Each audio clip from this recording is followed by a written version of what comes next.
Bienvenue sur InfoLive TV, ici Dina Cohen, voici les titres de ce journal. Les inspecteurs de l'Agence internationale de l'énergie atomique ont affirmé ce mardi avoir récolté assez de preuves pour continuer les investigations sur le site nucléaire syrien bombardé par Israël. Israël avait en effet bombardé un site nucléaire en Syrie en octobre 2007. Damas avait alors affirmé que ce site n'était en aucun cas un site nucléaire.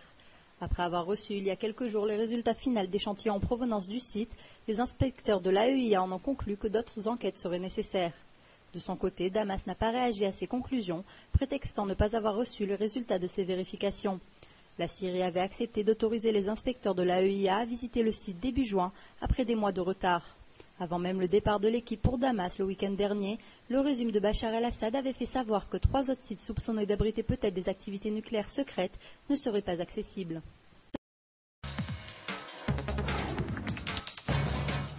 Israël prévoit d'interdire à un bateau d'activistes de gauche en route pour Gaza d'entrer dans ses eaux territoriales. Le mouvement Free Gaza s'apprêtait à lancer son embarcation mardi à partir de Chypre. Parmi les 26 passagers, il y aura cette fois à bord 5 médecins, un prix Nobel de la paix et même un Israélien, le député arabe Jamal Zakhalka. C'est la deuxième manifestation de ce genre depuis le mois d'août. La première avait reçu l'autorisation des autorités israéliennes.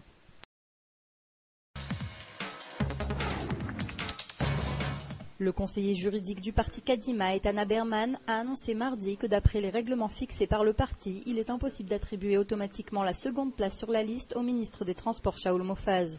Selon lui, pour que la place lui soit accordée, un vote de tous les membres du parti est nécessaire. Après sa défaite face à Livni lors des élections primaires de Kadima, certains membres avaient demandé d'accorder automatiquement la place de numéro 2 à Shaul Mofaz lors des prochaines élections de la Knesset. Le député d'extrême gauche Yossi Beilin a annoncé au chef de son parti Meretz qu'il n'avait pas l'intention de se présenter aux prochaines élections législatives de la Knesset. Beilin n'a fourni aucune précision sur la cause de son départ ni sur ses intentions futures. Cependant, il semble prêt à quitter la scène politique pour le monde des affaires. Le parti Meretz était apparemment sur le déclin. Alors qu'en 1992, il avait reçu 12 sièges à la Knesset, le parti n'en avait reçu que 5 lors des dernières élections législatives.